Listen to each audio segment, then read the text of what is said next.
Señoras y señores, amigos nuestros, bienvenidos a la presente edición de La Fuerza de la Palabra a través de Cosmos Televisión. Estamos trabajando simultáneamente con nuestra señal abierta, canal 23, sistema UHF, y al mismo tiempo en forma simultánea en las 24 horas con Cable Estación, Cable Más, Amitel y las redes sociales. Trabajamos desde nuestros estudios en el Jirón Las Begonias 132 al 136, a la altura de la cuadra 14 y 15 en la avenida Simón Bolívar de la ciudad de Puno, y nuestra planta transmisora se ubica precisamente en el Cerro Yaguani, a 5,5 kilómetros del centro de la ciudad, autorizado por el Ministerio de Transportes y Comunicaciones. Recuerde que Productos Naturales Baldor tienen la fórmula de la salud y para usted lo espera a precios sumamente económicos y familiares con colágeno. Colágeno a precios familiares en Productos Naturales Baldor del Jirón Arequipa 522 de nuestra ciudad. Galeno, prestigio y eficiencia. Formación académica universitaria garantizada. Evaluación integral y permanente y formación profesional. Galeno, mayores informes y matrículas en su edificio amarillo del Parque Pino de nuestra ciudad.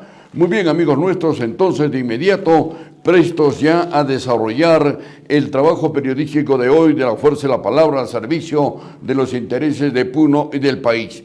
Definitivamente el país, el Perú, viene atravesando una coyuntura sumamente difícil, tanto en lo económico como en lo político, ¿no? Y en estos momentos vamos a abordar un tema de esa naturaleza y otros comentarios con un distinguido educador universitario, el doctor Vladimiro Centeno, que siempre tiene la gentileza de acceder a nuestra invitación. Doctor Centeno, qué gusto de saludarlo, ¿cómo está?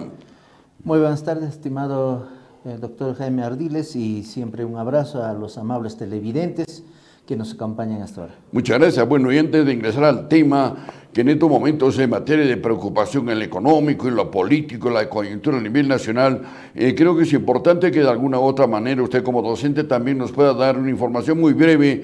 Se viene desarrollando normalmente el pliego de reclamo de los docentes universitarios a nivel nacional, obviamente de la Universidad Nacional del Altiplano también. Sí, esta es la segunda semana que estamos acatando la huelga indefinida de docentes, en vista que hasta ahora nuestros derechos adquiridos mediante también luchas anteriores han sido conculcados, no reconocidos plenamente, y tampoco, a pesar de que a nivel del valor real del sueldo de un docente se ha reducido a la tercera parte, ¿no?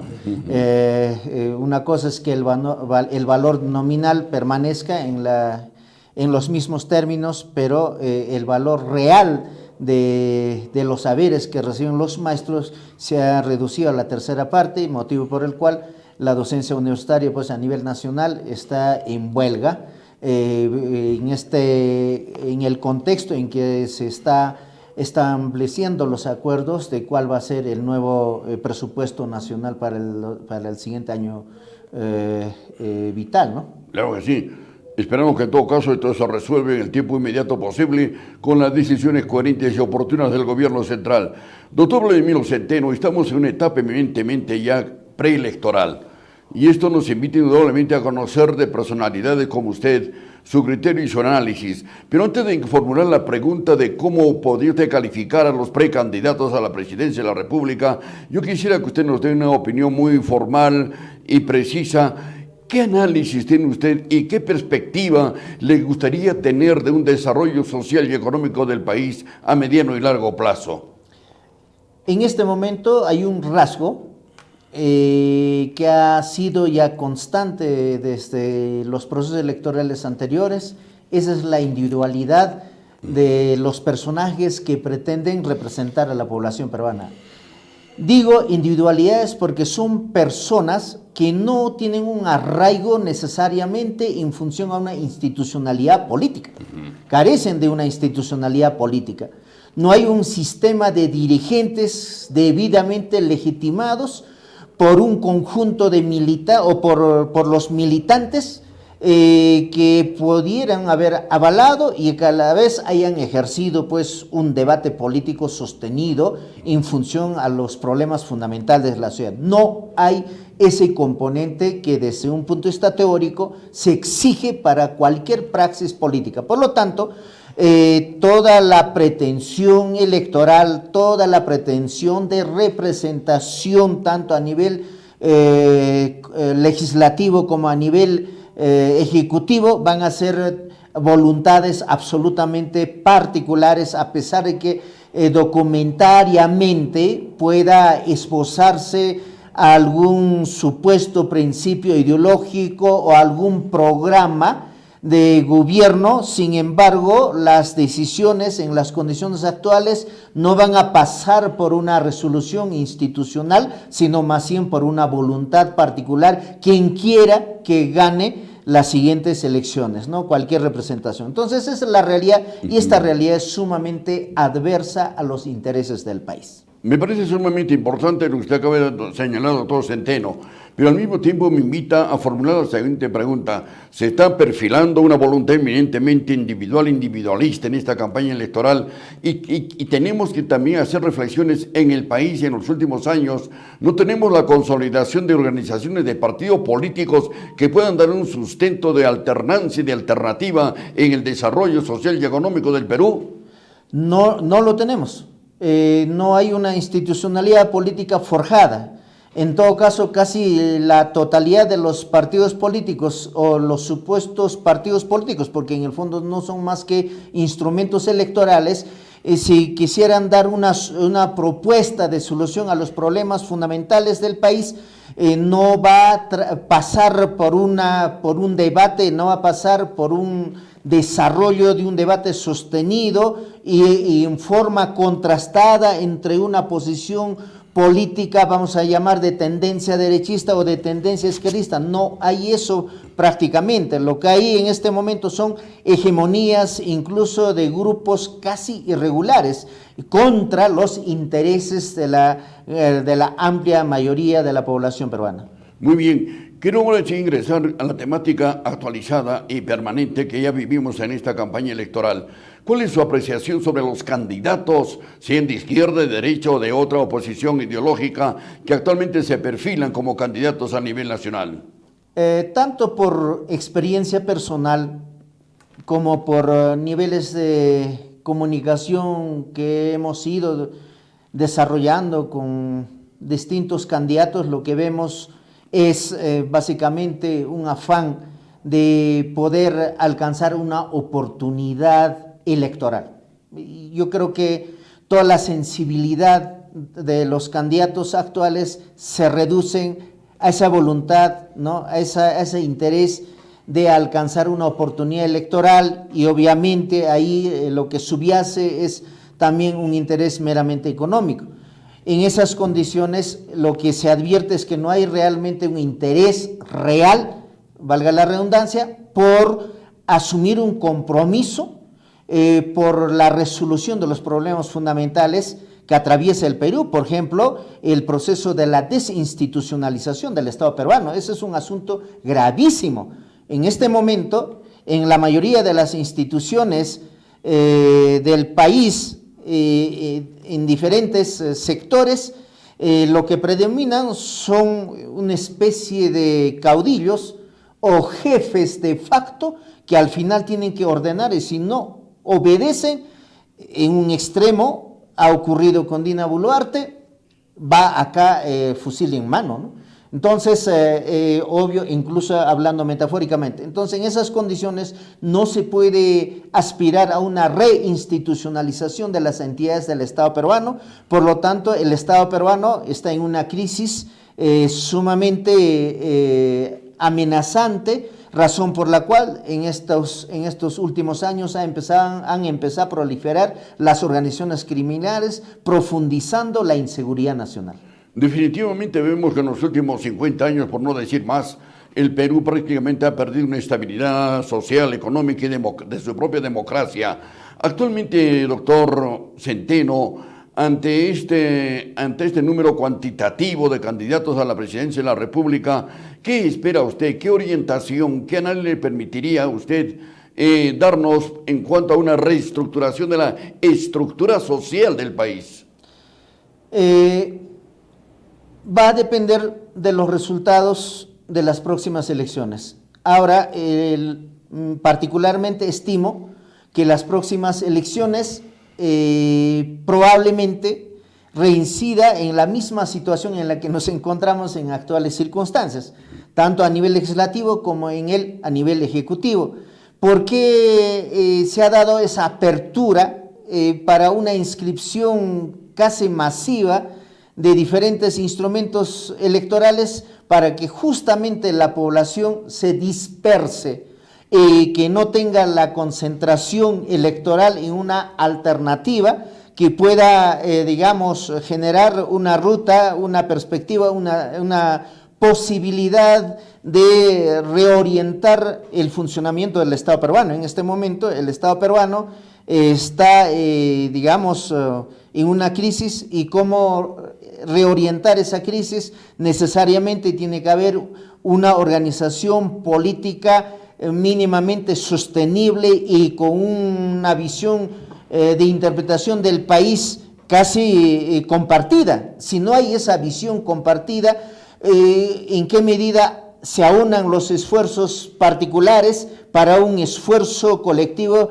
en función a un objetivo común? No se va a poder dar. Entonces, esa es la realidad que yo estimo hacia adelante. Ahora, ¿qué se debe hacer? Yo creo que sopesando la proximidad de las próximas elecciones, yo creo que la población tiene la inmensa necesidad de organizarnos y ir ahí realmente perfilándonos también, cada quien según sus capacidades, según su nivel de desempeño, según su nivel de liderazgo, ganarse respeto al interior de esa organización, que pueda construirse, pero que a la vez pueda orientarse de una manera consistente y sostenible en función común de regenerar pues toda la problemática que está quejando a la sociedad peruana. Yo creo que esa es la alternativa. Referencia a un término sumamente importantísimo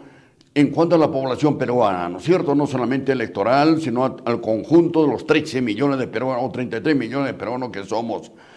¿Qué está sucediendo? ¿La población peruana tendrá realmente una validez, una clara formación de un concepto ideológico, político, social, económico para elegir a sus autoridades? Porque hasta el día de hoy, en su gran porcentaje, hemos elegido autoridades en el Ejecutivo, en el Legislativo, con grasos errores que nos han llegado a la inmoralidad, a la incorrección, al uso indebido de los recursos del Estado, a la vulneración de la Carta Magna. ¿La población del Perú tendrá realmente un acicate de formación integral o somos una sociedad todavía con una entereza de informalidad? En este momento la población peruana no tiene confianza en ninguna propuesta electoral existente. No evidencia ninguna simpatía, ninguna confianza. Ahora, esa falta de simpatía y confianza es explicable, porque ningún personaje tampoco, sea en el ámbito de la supuesta izquierda, de la supuesta derecha, porque en un momento dado llegamos a la conclusión de que en el Perú ya no había ni izquierda ni derecha, porque nadie enarbolaba esas banderas de una manera firme y sostenible. Lo que quedaba básicamente es una especie de representación de las organizaciones fácticas e irregulares que en este momento hegemonizan en el Congreso de la República. Y si queremos revertir esa realidad, no queda otro camino que estos niveles de organización, no solamente a nivel social, porque lamento a veces incluso los mismos intelectuales capacitadores que van a las organizaciones sociales dicen no se politicen. No, señores, no puede ser una sociedad analfabeta política, tiene que ser más bien sumamente instruida. Eso no quiere decir que necesariamente van a ejercitar la acción política partidaria, pero sí debe tener la población una comprensión política de la realidad, de cómo se manejan las hegemonías, cómo se conducen las instituciones del país, cómo se deben reorientar, y para eso se requieren hegemonías, y las hegemonías deben nacer desde las grandes mayorías. Hoy las grandes mayorías están subordinados, están sometidos a las voluntades particulares que no necesariamente están comprometidos con un proyecto de desarrollo nacional, y ese es el gran vacío que tenemos que subsanar hacia adelante. No sé si en esta, creo que no, ya no hay posibilidades, por más que demagógicamente expresen esa posibilidad, pero yo creo que hacia adelante ese debe ser el espíritu, para mí, el compromiso de cualquiera que pretenda ejercitar la acción política en el Perú. Una acción política que nazca desde las colectividades, desde las organizaciones sociales y que realmente represente esos objetivos comunes en bien y en la perspectiva de construir un estado de bienestar para el Perú. Esa subordinación que usted acaba de señalar de los sectores sociales, hay que superarlos. ¿Qué métodos, qué sistema, qué orientación, qué decisiones se tienen que tomar y desde qué niveles? Cuando nosotros asumimos niveles de dirigencia, pero no orientamos hacia un proyecto de desarrollo de un instrumento político, cualquier esfuerzo social colectivo que se haga no va a viabilizarse, no va a canalizarse en un proyecto de desarrollo nacional. Pero si nosotros realmente queremos reorientar las instituciones del país al servicio de la sociedad, por lo menos al servicio de las grandes mayorías, entonces necesitamos construir un gran instrumento político, y este instrumento político debe estar diseñado objetiva, sincera y con todo el compromiso que requiere de las voluntades particulares. Esa voluntad centrada en ese objetivo común requiere un esfuerzo de la diversidad integrada, porque uno solo, por más que tenga buena voluntad, llegas a Lima, ya tienes expedientes abiertos, casi ficticios o reales, y en 2-3 meses te votan del Congreso, te votan, sencillamente te abren un proceso político y ahí no tienes fuerza por más que tengas la razón, pero la razón no determina la condición de desenvolvimiento político si no tienes la fuerza mayoritaria en el Congreso y la fuerza decisiva a nivel ejecutivo. Entonces eso hay que construir y esa construcción demora de 30 a más años, como ha ocurrido con el partido de AMLO. Demoraron 30 años, más de 30 años, para consolidar ese instrumento político que hoy está transformando progresivamente la realidad mexicana. Bajo estas últimas expresiones suyas, doctor Centeno, en todo caso el sistema democrático del país continúa siendo inseguro, frágil, inconsecuente, y la normatividad legal expresada en la Constitución tampoco garantiza un avance significativo de participación directa de la población nacional. En actuales circunstancias, todo el sistema electoral del país está en una condición incipiente y muchas veces sumamente manipulado, y eso no permite un desarrollo sostenido y transformación de instrumento electoral a un gran partido político.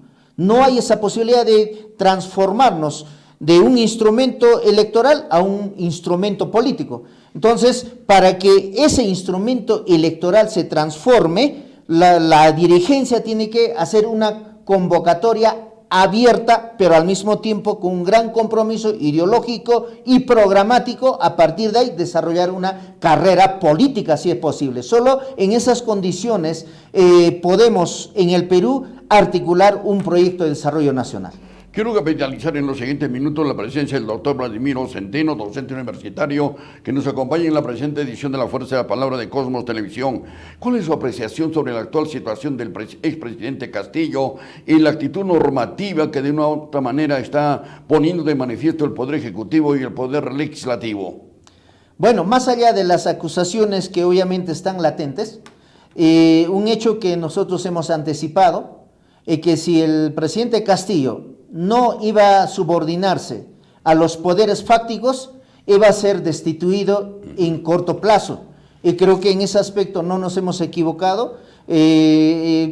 Cuando Castillo dijo, vamos a exigir que las grandes empresas transnacionales cumplan con el pago de sus impuestos, inmediatamente el legislativo con mayoría al servicio de esos poderes fácticos y de poderes irregulares hicieron fuerza común, y en ese escenario Castillo estuvo entre la espada y la pared.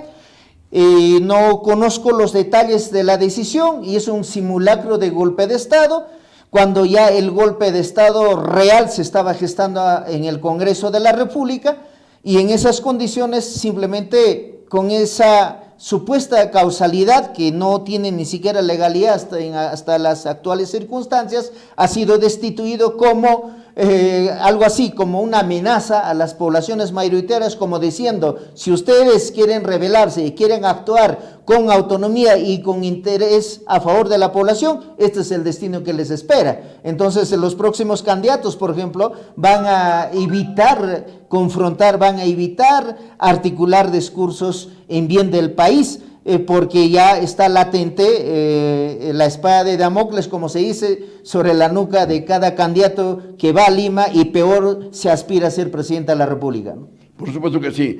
¿Y qué opinión tiene usted sobre el asilo político, tomando en consideración el problema que en estos momentos atraviesa la ex primer ministra del gobierno del presidente Castillo?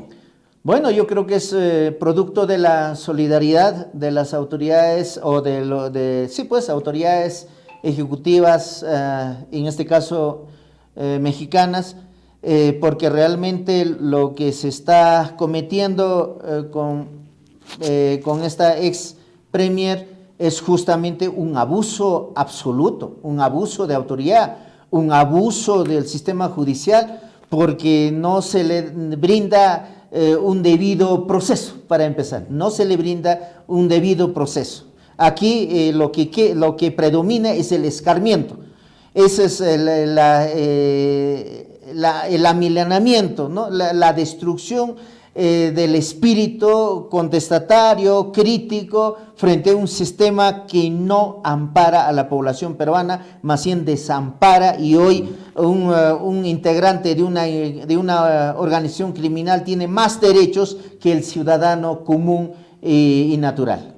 Por supuesto que sí. Hay un tema latente y que de una u otra forma está relacionado con un paisano nuestro, ¿no? Aymara, el antropólogo doctor Alan Oca, que precisamente se perfilaba como candidato a la presidencia de la República por una organización política de izquierda y, como es de conocimiento suyo, prácticamente ha sido retirado. ¿Qué análisis le merece este hecho político eminentemente? Actualmente en todo instrumento electoral hay ciertas hegemonías amparadas también por ciertos mecanismos legales. Mientras no tengas el control de ese mecanismo legal, estás supeditado a la voluntad del dueño de ese partido, porque prácticamente ese mecanismo legal lo convierte en el dueño del instrumento electoral. Entonces, Alan Oca yo creo que no contaba con esa facultad, con esa potestad. Obviamente lo han convocado, lo han presentado incluso como un precandidato, pero también sabemos en ese tipo de negociaciones políticas, uno presenta al frente un candidato con la posibilidad de negociar espacios alternativos. Entonces yo creo que eso se ha dado, y además también seguramente en el prejuicio, en el estereotipo, han visualizado de que realmente un andino pues, como han dicho en Lima, que hace aspirando a la presidencia, que está destinado a limpiar mi baño, es lo que han dicho cuando Castillo llegó a la presidencia, ¿no? Que hace mi sirviente fungiendo de presidente. Entonces yo creo que en el Perú hay esas jerarquías, superposición de grupos sociales profundamente destructivos, pero no ganamos nada quejándonos, sino construyendo alternativas,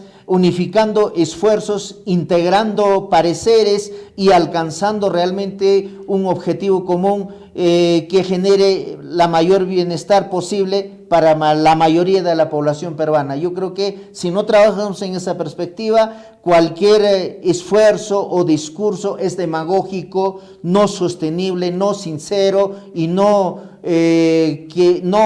que trace una ruta hacia adelante en bien de la población mayoritaria. Muy bien, doctor Centeno, queremos capitalizar esta entrevista en los minutos finales con un tema que indudablemente no podemos marginarlo de ninguna naturaleza. Quisiera conocer su opinión sobre el proceso de la descentralización a través de los gobiernos regionales y su opinión sobre las perspectivas de mediano y largo plazo del desarrollo de Puno. En actuales circunstancias hay ciertos parámetros establecidos, especialmente en el ámbito económico.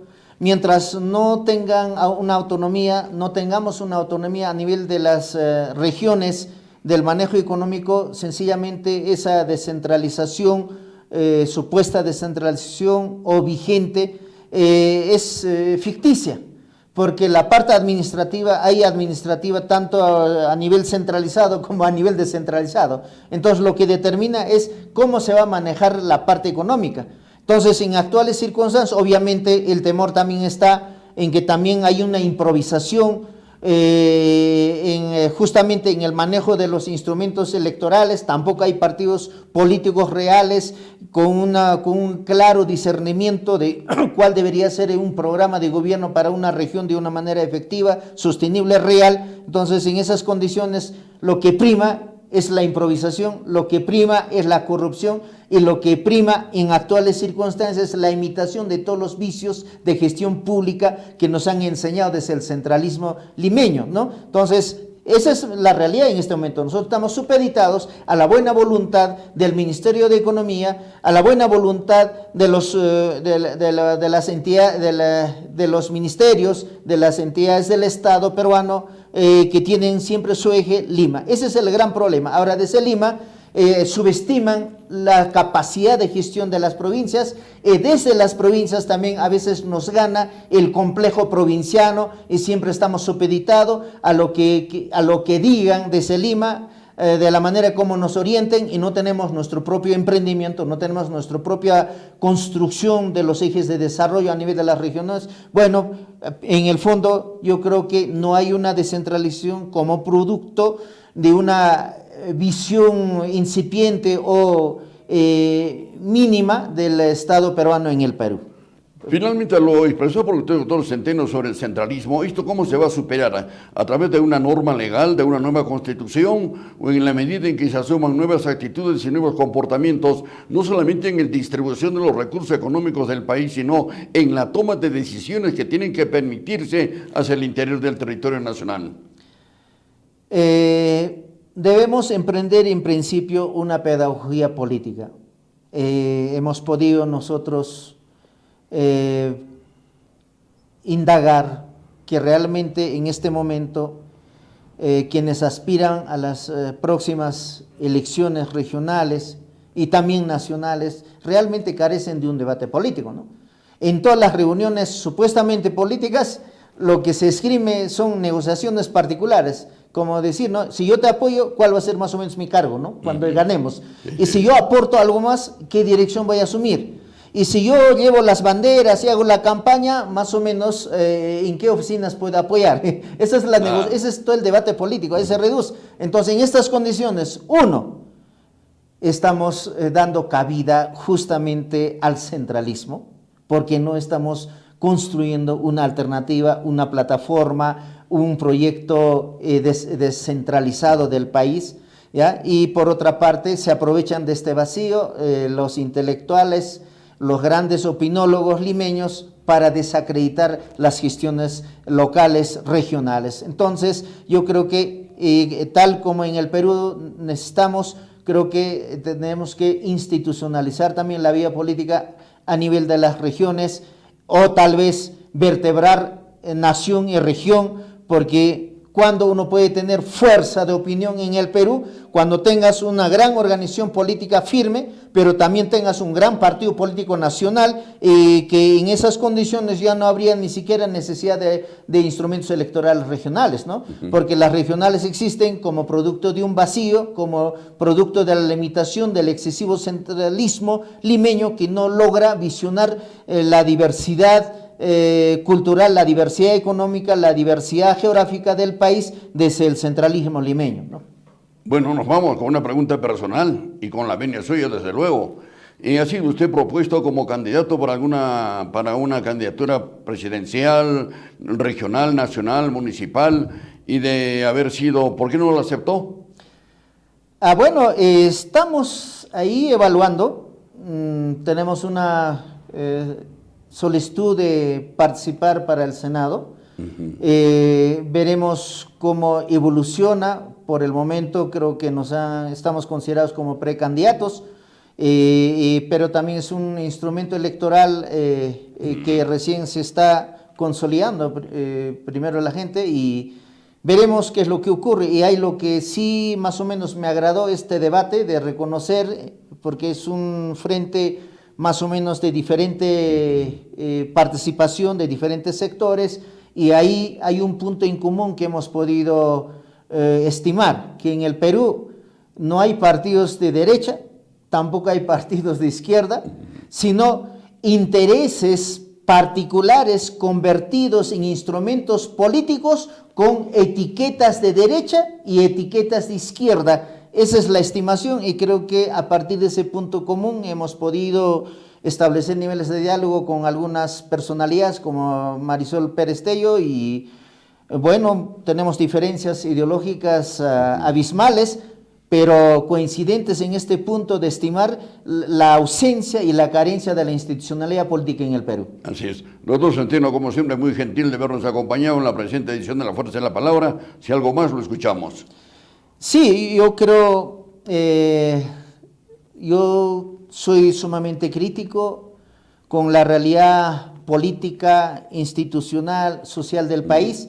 Sin embargo, soy muy optimista, tengo grandes esperanzas de que Puno va a seguir demostrando el voto estratégico y posteriormente el voto instrumentalizado en un partido político. Esa es la esperanza, la fe que tengo con la región de Puno, y a partir de la región de Puno, nuestra profunda convicción y también la comunicación que tenemos con personalidades de diferentes regiones, dicen: Puno tiene una personalidad, Puno tiene que aspirar a construir una herramienta política sostenible, y Puno es la esperanza para el Perú. Es lo que hemos podido percibir de muchas personalidades en el país. Así es, muchas gracias, muy amable habernos acompañado. Señores y señores, en la presente edición de La Fuerza de la Palabra estuvo con nosotros el doctor Vladimiro Centeno, docente universitario, abordando un análisis social, económico, político de la realidad regional y nacional. A él le expresamos nuestro agradecimiento. De igual manera, a ustedes una pausa comercial y luego retornamos.